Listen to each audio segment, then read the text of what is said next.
To in baki sa abin da ya faru da Maryam Sanda ba sai ki tambayi labari. Maryam Sanda asali ba ita bace matansa. Ya girma a gun kawunsa. Kawunsa ya aura masa 'yar abokinsa. Tana London da zama ba taɓa ganinsa ba ta yadda aka yi auren. Saboda kawunsa babban mutum ne. Ya yi CG na custom. Ya yi Minister Defense. Ya yi Chairman PDP a lokacin. Aka yi auren. Kawun ya saya masa gida, ya saya masa mota. Kafin ta gama karatun ta zo Najeriya, every week ana biya masa ya je London wajenta har ya je mata ciki. Ita Maryam Sanda nan tana makaranta ɗaya da wannan matan. Suka haɗa jirgi zai dawo suka kulla soyayya. Soyayya ita ba ta Najeriya, kullum suna tare da Maryam a Abuja. Ya ce yana son ta da aure. Buɗan bakin Maryam sai ta ce masa sai ya sake matansa. Daɗin soyayya ya ba ta wayansa, ya buɗe namban matansa, ya sa message ya ce ta rubuta mata shika 3 ta tura. Ta rubuta mata shika 3 ta tura mata. Ta kira shi ya ce shi ya yi. Lokacin sauran watan ta biyu ta aihu. Aka faɗa wa babansa da ya masa auren, ransa ya ɓaci baban. Ya ƙwace gidan da ya bashi, ya ƙwace motan da ya bashi, ya rabu da shi. Suka je ta kayan aure, maman Maryam ne ta saya masa, aka yi aure, ta saya musu gida, ta saya masa mota. To tun lokacin sai Allah ya kawo ba zaman lafiya tsakaninsu. Duk lokacin da suka yi faɗa, buɗan bakinsa ta kan ce ita ce ajalinsa. Ita ce ajalinsa. To dalilin ajalinsa nan kuwa, matansa ta haihu a London, sai ta mai test. A ci ta haihu ta samu yarinya waye. Ya yi godiya, suka yi magana mai daɗi. To shi Islam Maryam ta fi karfin san ya zo gida bincika mai waya take yi. Ta buɗe ta ga wannan conversation ɗin. Wannan conversation ɗin shi ya ɓata mata rai. Ta ce wallahi ta kashe shi.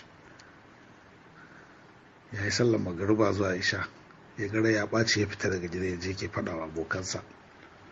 Da yake ajali ranar zai mutu, abokansa kowa sai da ya ce kar ma ka kwana a gidan. Wajen mutum 3 sai da suka ce kwana a gidan, sai ya ce ba damuwa, zai je lallabe ta ba wani abu. Ya koma gida, ya lallabe ta kamar ta yadda ta shirya, ya alola, yana sallan isha ta caccaka mai wuka. Haka uwar Maryam tana da pride, tana ji da kai, tana ji ita babban mutum ne a Najeriya.